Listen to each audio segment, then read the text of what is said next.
Trik paranormal pada pemilu. Tulisan ini diilhami oleh tayangan wawancara di salah satu stasiun TV beberapa waktu lalu, tentang komersialisasi doa untuk menjadi caleg di pemilu, bukan komersialisasi doa berbayar untuk umroh. Menjelang pemilu banyak sekali selebaran atau pamflet di Senayan yang menawarkan jasa dari paranormal untuk para caleg. Tentu saja isi pamflet tersebut jaminan jadi caleg. Tentu saja mahar atau ongkosnya tidak murah. Tapi yang paling menarik adalah bahwa ada juga yang meminta bayarannya belakangan, yaitu setelah caleg tersebut sukses menjadi anggota legislatif. Untuk yang meminta biaya belakangan, menurut saya hal tersebut adalah merupakan modus atau trik. Dengan trik tersebut bila berhasil maka membayar, dan bila gagal tentu saja gratis. Dengan begitu di samping kualitas paranormal tersebut dipertanyakan, di sini paranormal atau dukun tersebut melakukan gambling. Lumayanlah bila berhasil uang akan datang, dan bila calegnya gagal tidak masalah. Toh paranormalnya tidak rugi. Untuk menjaring mangsa, paranormal tersebut sudah pasti akan mempengaruhi mangsanya dengan berbagai cara, dari depan dan belakang, dan dari samping kiri kanan. Bisa jadi catut nama si Anu dan sebagainya. Di samping trik tersebut ada juga paranormal yang benar-benar menjamin caleg bisa menjadi caleg setelah dia mengetahui bahwa masa depan caleg tersebut cerah atau akan sukses menjadi caleg. Bagaimana bisa ada beberapa ilmu sehingga seseorang tahu masa depan seseorang, atau apakah seseorang tersebut akan terkabul keinginannya atau akan gagal? Ada juga orang yang memang diberi karunia untuk bisa tahu keadaan yang akan datang. Nah, di sini masalahnya adalah orang atau paranormal tersebut mau memanfaatkan atau mengkomersialkan kemampuannya tersebut.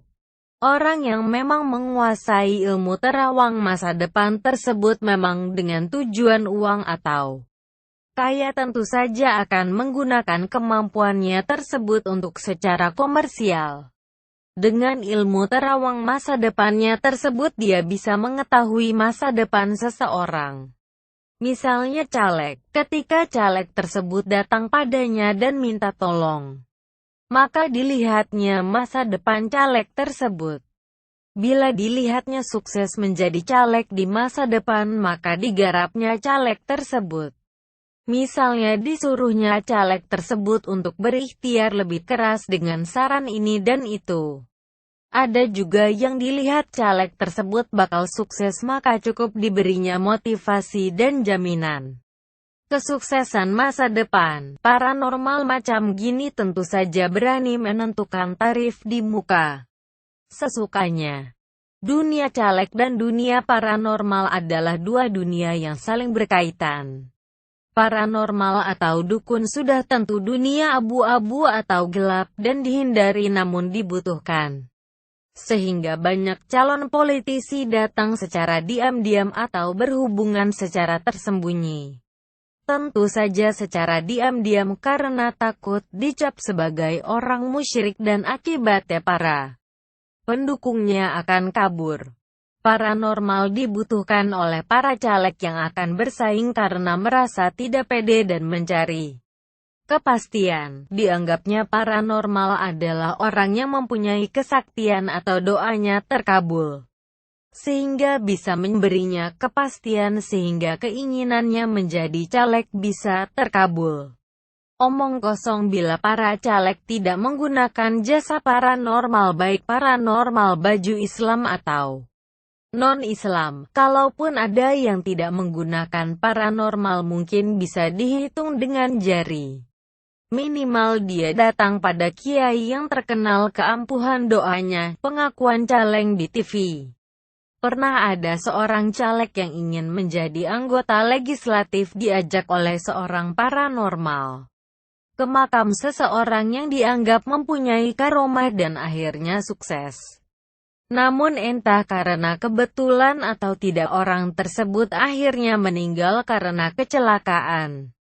Disebabkan janjinya untuk membelikan kain penutup makam tidak dipenuhi. Di atas adalah sedikit trik yang dilakukan oleh paranormal yang menjaring mangsanya.